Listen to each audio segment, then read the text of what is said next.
What do you think? Is self-doubt really the opposite of confidence, or is there more to it? Because evolutionarily, self-doubt and confidence both were meant for us to do better in life. Confidence to try out new things fearlessly, and self-doubt to know when we need to skill up. And that's exactly what we are going to unpack today. Find the root cause every time self-doubt makes us hold back from something, so that we know what it's telling us to work on, and so which exact strategy to use to overcome self-doubt and overthinking. And the most common cause for doubting our ability or our decision to do something is a lack of confidence. Now, there's a very interesting thing about confidence. It doesn't always depend on how well we know something or how comfortable are we with doing something. How we feel at any given time also affects how confident we feel about something. Like some days we can be, yeah, I can do that easily. But for that same thing, another day when nothing has been going right for us, our response could very well be, I don't know, I'm not sure. That's our emotions affecting how confident we feel. But we will go into how to manage that towards the end of this video, because right now it's about when we aren't sure whether we have what it demands, whether we will be able to get the results that we want.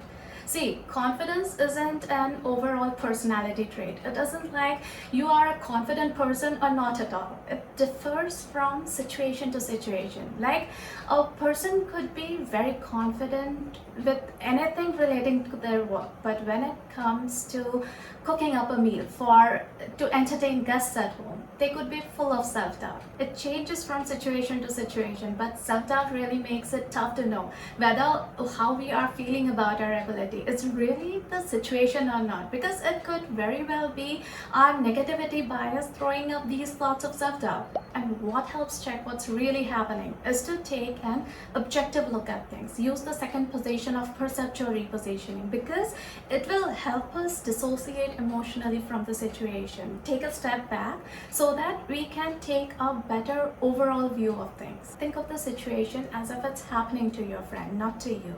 Now check how much expertise is really needed to do that thing, and how much expertise is there realistically right now. Is there any gap? And if there is, then what needs to be done to fill that gap? Now, since action is the best antidote to self-doubt and overthinking, this line of questioning will give you the next action step. It's about feeling more in control in any situation. But moving forward, it also helps to cut back on the situations that make us doubt our ability. Like being realistic about how much we know currently before saying yes to something. Check where you are at in your learning journey, because no one can be an expert big enough. That's an oxymoron, expert big enough. So make sure that there's enough time to fill any knowledge gap or to get the help needed before you agree to something. It's about proactively cutting back on the situations that could make us doubt ourselves. It's way easier than trying to overcome self-doubt. Now, courage is different from confidence, because courage steps in the absence of expertise. When we know we don't have quite a wide knowledge about something, when we wing it, trusting that we will be able to learn along the way to keep moving forward. Now, when there's a lack of courage, self-doubt becomes more about avoidance, avoiding failure, disappointment, embarrassment. It's when we start to hold back, like when we procrastinate, shifting things to later or prioritizing other things over it. Now, we know that action helps overcome self-doubt, right? But avoidance makes us feel stuck because of the paradox of choice. Too many options. I don't want this to happen, or that to happen, or that other thing to happen. So focus on what you do want to happen. But general ideas like, I want this to work out right, that's not really very helpful. So use reframing technique to get into specifics. Instead of, I don't think I can, think out what specifically you feel is going to stop you. Like, I think this is going to trip me up. And so what can we do about it? What can we change? This will give us a specific goal and an action plan showing what we can work on specifically to feel more confident, feel more in control.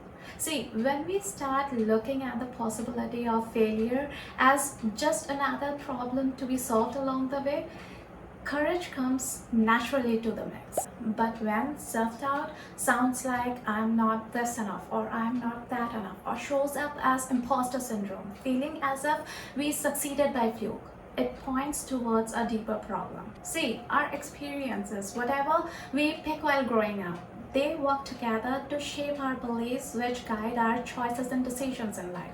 Now, some of these beliefs work at a subconscious level, which means that we are not even aware of them. And when some of these start to limit what we think is possible for us, it comes out as self-doubt.